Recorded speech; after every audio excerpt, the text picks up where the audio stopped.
had been in Kansas City doing a play, and Barbara's husband, Dr. Bill Mortensen, had passed away, and she was kind of down in the dumps. And my wife and I thought, well, we got to get Barbara out of the house, got to get her to do something. So I called back to the theater that we were in Kansas City and said, how would you guys like to have Barbara and myself do Come Blow Your Horn? So we went back, and Barbara played the Jewish mother in Come Blow Your Horn, which was a bit of a stretch, but she did it great. And as I say, I think that people ask, you know, was Hugh and Barbara, were they like your parents? And of course, no, they weren't. We had our own parents. We were very close to them, and they were great working collaborators. But later on in life, Hugh and I became much closer, and of course, my wife became extremely close to Barbara, and so did I, and I just cherish the time that I spent with her. She was just a wonderful, wonderful person. So, with that said, where'd you go? Okay. I'm here hanging on every word. Yeah, well, if you'll be so kind, I'm going to ask Mr. Frank Bank, because he really was the one who initiated this entire movement for you guys. So Mr. Frank Bank, known to the world as the Lumpy Rutherford, ladies and gentlemen.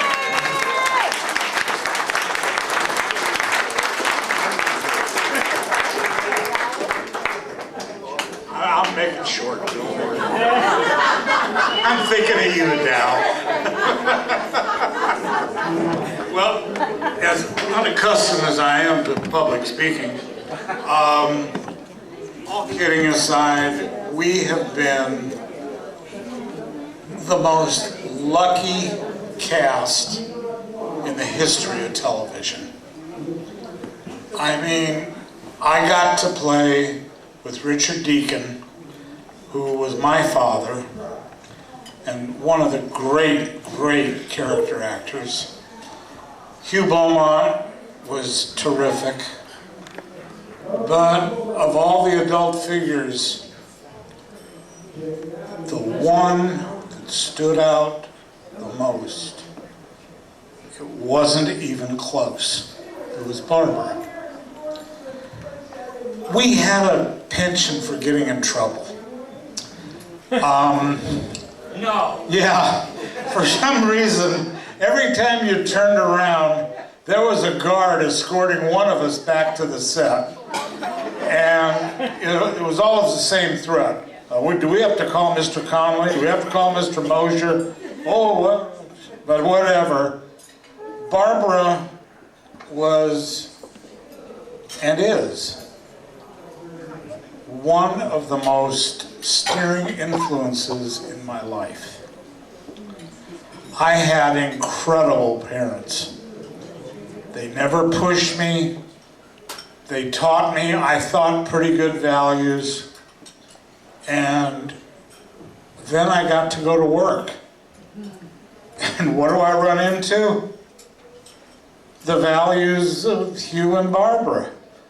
I mean, you really can't get any better than that. You can't. If you tried. I mean, we're talking, I was a derelict. I mean, the things that I did,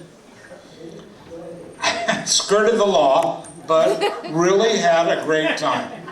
I can tell you one thing, if I dropped there tomorrow, there'd be 10 other guys that wished they had just what I had because of my association with some incredible people.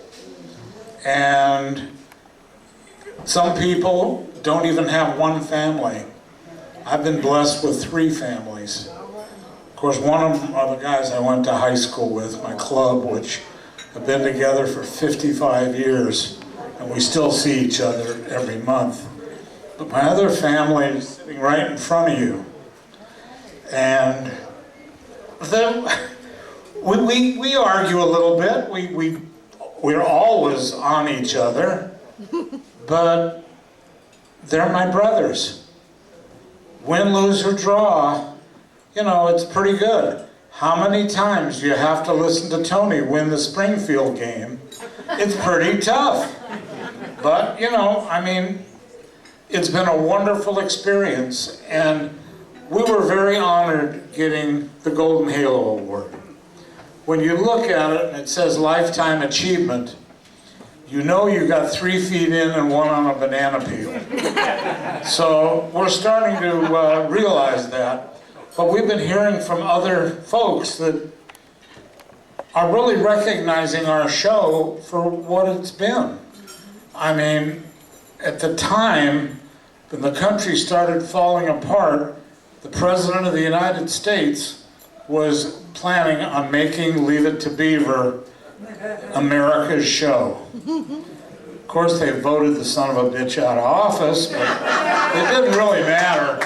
I mean, that was his plan. And of course, then we find out that Michelle Obama's favorite show is Leave It to Beaver. See, Osmond over here is telling me, hurry it up, right? And then Mathers, he's dying to get at this. Which one of you clowns want to get up here? There you go. Well, hold on to your wallets, boys. Here comes Eddie Haskell.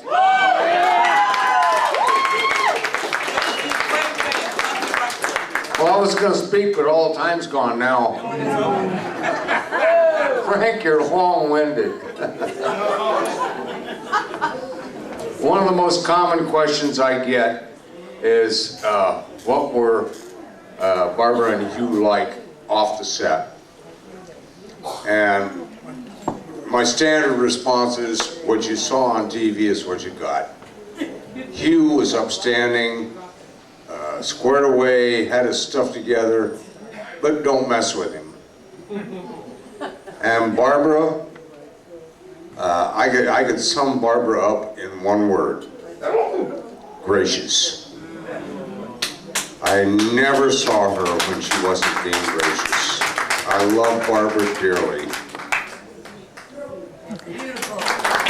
Now that is lovely. Thank you, ladies and gentlemen, Ken Osmond, known to the world as Eddie Haskell, ladies and gentlemen. Thank you, Ken. That show, never being off the air, I think I remember every episode because I watched it all my life, as have most of you. So, without further ado, it is my tremendous pleasure to bring to you the one and only Jerry Mathers, the Beaver, ladies and gentlemen.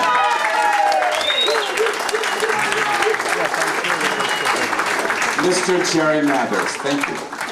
Very much, Randall. Barbara Billingsley was, you know, people have said that she's the all-American mom, and you know, my mother's here tonight, and I knew I had a mother at home, but Barbara was to me like the greatest teacher you could ever have. I spent 6 years with her, and I saw her for the rest of my life, and she taught me so many things. Now, I know this may be hard for you to believe, but when I was younger, I was a little rambunctious. And one of the, yeah, I was. And one of the things I used to do is I would get very excited when we went places. And I, you know, always wanted to be the first one there to see what was on the other side of the door. And there was one time that I remember that Barbara was a little bit in front of me, and I just couldn't wait to see what was on the other side of the door, because I forget where we were going, but it was some sort of a premiere, and it was very exciting. And all of a sudden, as I ran through the door, I suddenly came up real short because I had this pain right here in the back of my hair. And Barbara grabbed me by the back of the hair and said, "Jerry, a lady always goes first, and a gentleman knows that." Barbara taught me so many manners, and both her and Hugh Beaumont were like the greatest teachers I ever had. She was such a terrific actress, but you know what? A lot of it really wasn't acting, because Barbara was really that gracious, and she was a wonderful lady, and I'm so happy that she's going to get this award, and I just wish she was still here, because if you could ever meet her, you would know it right away, because when she walked into a room, it lit up. Ladies and gentlemen, Mr. Jerry Mathers, the Beaver. So, in honor of the great Barbara Billingsley and her contribution to the motion picture, did a lot of movies too, and to the series Leave It to Beaver, America's Mom, June Cleaver. We now ask her relative, each one of them, to come up and accept this award on behalf of the Motion Picture Council, Jerry Mathers, Tony Dow, Frank Bank, and Eddie Haskell. If you'd all come up to officiate this award, the Golden Halo Lifetime Achievement posthumously to Barbara Billingsley.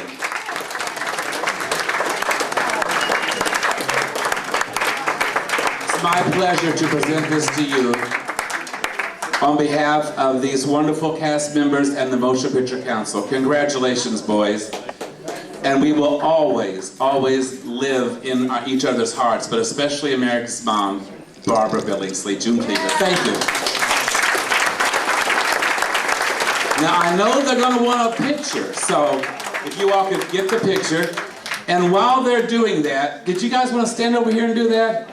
Yeah, why don't we go over here? Yeah, let's go. It makes a, a better picture, I think. What's your next?